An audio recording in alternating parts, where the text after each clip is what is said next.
Hello everyone, let's have an interpretation of the story related to God.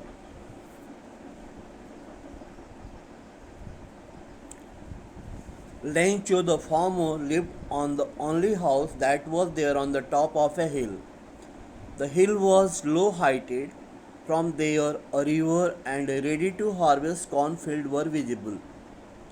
The field belonged to Lencho, and he had the utmost confidence that the harvest would reap great profits. The only thing that he awaited was rainfall. In this hope, he spent an entire month gazing at the sky in the northeast direction from where a drizzle was expected to shower on his field.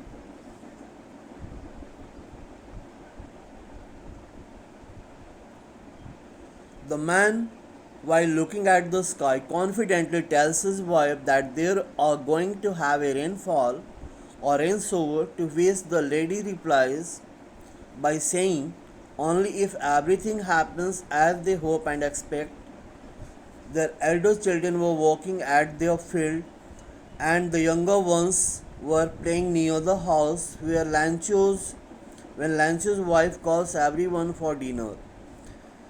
It is during that time drops of rain begin to fall, hereby proving the farmer's prediction to be true. The wind was pleasant and clouds could be seen approaching from the northeast sky. Lancho goes out of the house to take pleasure in feeling the droplets on his body. He refers to the drizzle as coins, large droplets being equivalent to 10 cents and the smaller ones 5 cents. He says so because these raindrops would ensure a good crop which would eventually get them a lot of money.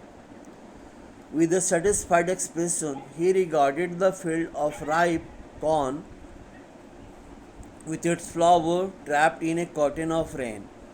But suddenly a strong wind began to blow, and along with the rain, very large hailstones began to fall.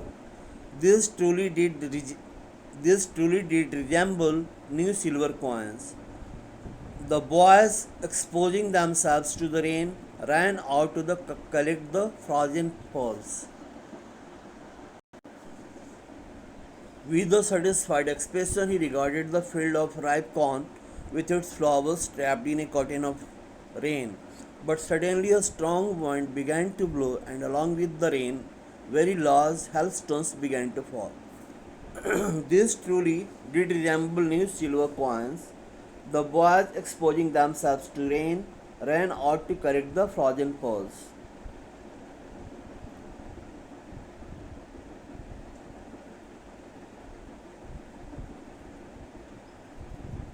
On seeing everything go as expected, Lancius reflected upon the field and the flowers covered with droplets, which seemed as if they were wrapped in a curtain. Unexpectedly, a strong wind started blowing, leading to a hailstorm. Satirically, the writer refers to these pellets of frozen rain as new silver coins. The innocent boys became playful and went out in the rain to play and collect these hailstones which looked like frozen pearls. Pearls, moti. Thereafter, we have the farmer now starts worrying and hopes that the storm gets over quickly, which to his utmost disappointment didn't. The hailstones covered the entire valley, including the house, garden, hillside, and the cornfield. It made everything look so white that it seemed as it was covered in salt.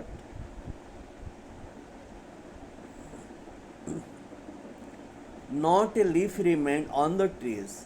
The corn was totally destroyed. The flowers were gone from the plants.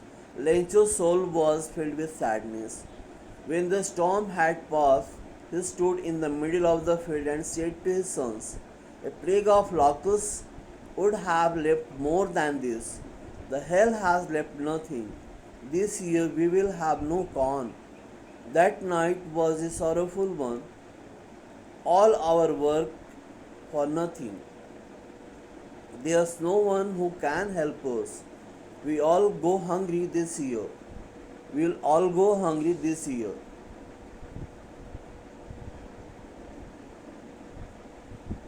Lancho became stressed and disappointed as everything went against the plan. Lancho became stressed and disappointed as everything went against the plan. The trees had shed their leaves, thorns were smashed, and the flowers had also fallen from their plants.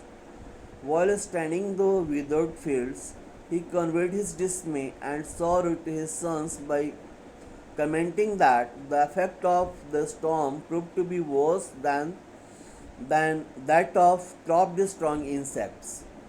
All their hard work had gone in vain. He felt helpless as no corn had been left and feared that they might have to stop this time. But in the hearts of all who lived in that solitary house in the middle of the valley, there was a single hope: help from God. Don't be so upset, even though this seems like a total loss. Remember, no one dies of the hunger. That's why they say no one dies of hunger.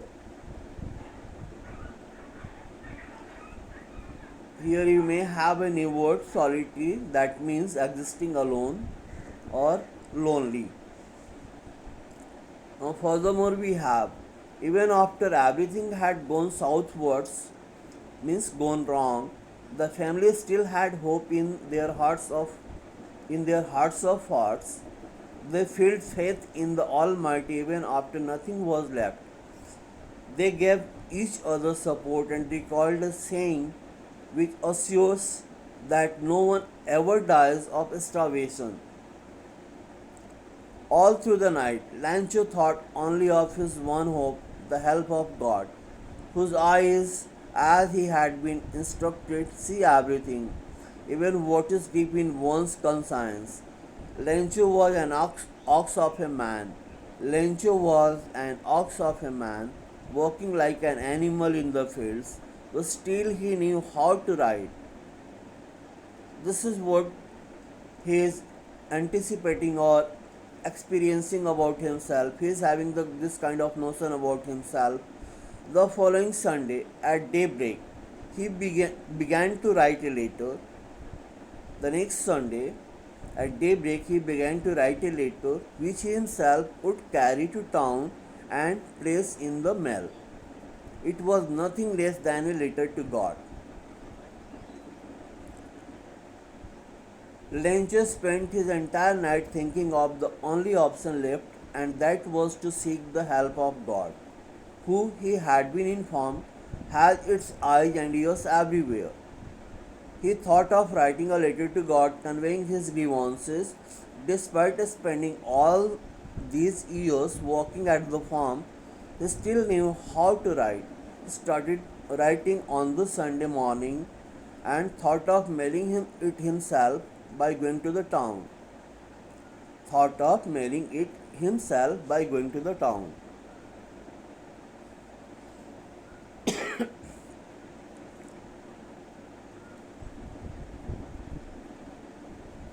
In this letter, in his letter to God, he communicated his poverty stricken situation and mentioned that he needs 100 pesos to regenerate the crops along with surviving until they are ready to harvest.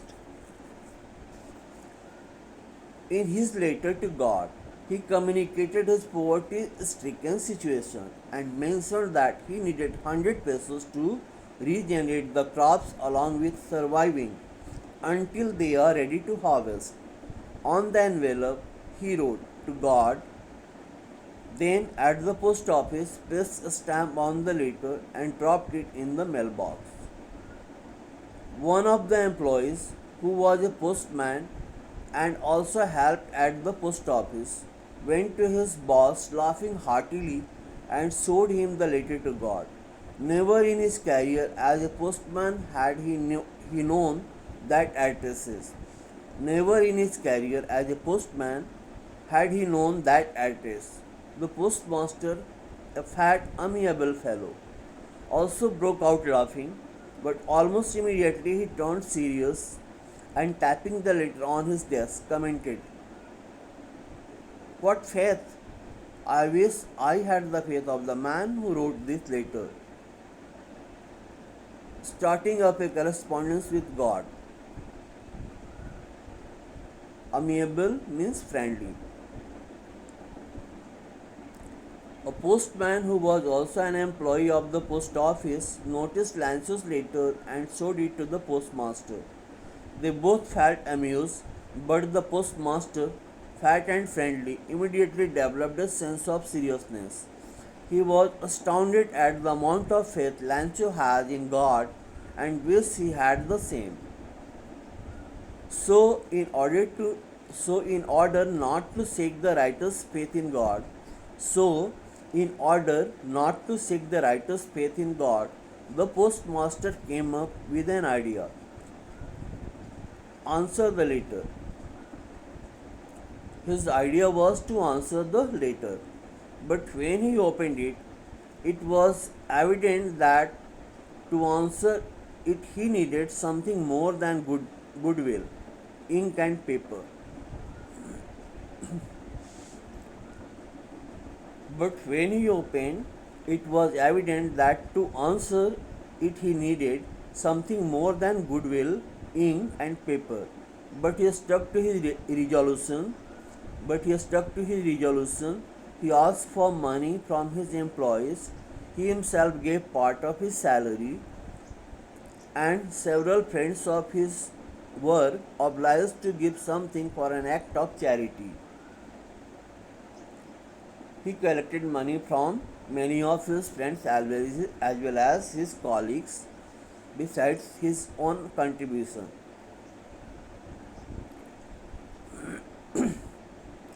With good intentions, the postmaster read the letter and thought it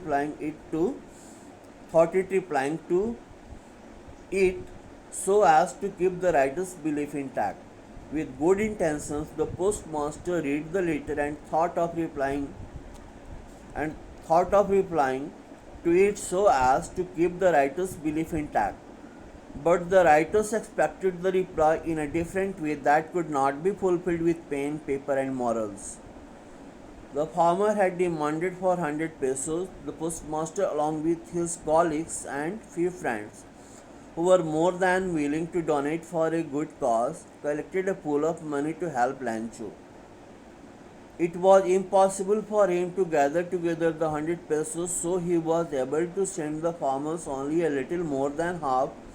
He put the money in an envelope addressed to Lancho and with a letter containing only a single word as a signature of God.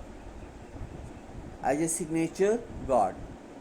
Despite his best efforts, he was only able to collect an amount not more than half of what was required. He then addressed it to Lancho along with a letter which was undersigned by God. The following Sunday, Lancho came a bit earlier than usual to ask if there was a letter for him. It was the postmaster himself who handed the letter to him, while the postmaster, experiencing the contentment of a man who has performed a good deed, looked on looked on from his office. Lancho showed not the slightest surprise on seeing the money. Such was his confidence, but he became angry and when he counted the money. God could not have made a mistake, nor could he have denied Lancho what he had requested. Next Sunday, Lancho came looking for the reply a bit earlier than expected. The postman handed him the letter, waiting to see him joyful and surprised, while the postmaster, feeling satisfied, oversaw it from his office. On the contrary, the farmer the farmer got disheartened on seeing that the money was less than what he asked for. His faith is still undeterred, and he believed that God cannot make such a mistake. Immediately, Lancho went up to the window to ask for a paper and ink. On the public writing table, he started to write with much wrinkling of his brow caused by the effort he had to make to express his ideas. When he finished, he went to the window to buy a stamp which he licked and then affixed to the envelope with a blow of his fist. The moment the letter fell into the mailbox, the postmaster went to open it. It said, God, of the money that I asked for, only 70 pesos reached me. Send me the rest, since I need it very much, but don't send it to me through the mail because the post office employees are a bunch of crooks, Lancho. He put up his sign over there. On being disappointed, he started looking for ink and paper to write to God again. While writing, his eyebrows got cold out of the concentration with which he was drafting a new request. On completing, he affixed it with a stamp. As soon as he dropped into the mailbox, the postmaster took it out to read it. Lancho complained that he had only received 70 pesos and he is really in need of the remaining amount. He doubted the integrity and honesty of the post office employees and insisted that the money should not be sent via post because he doubted that the staff of the post office must have stolen the missing amount.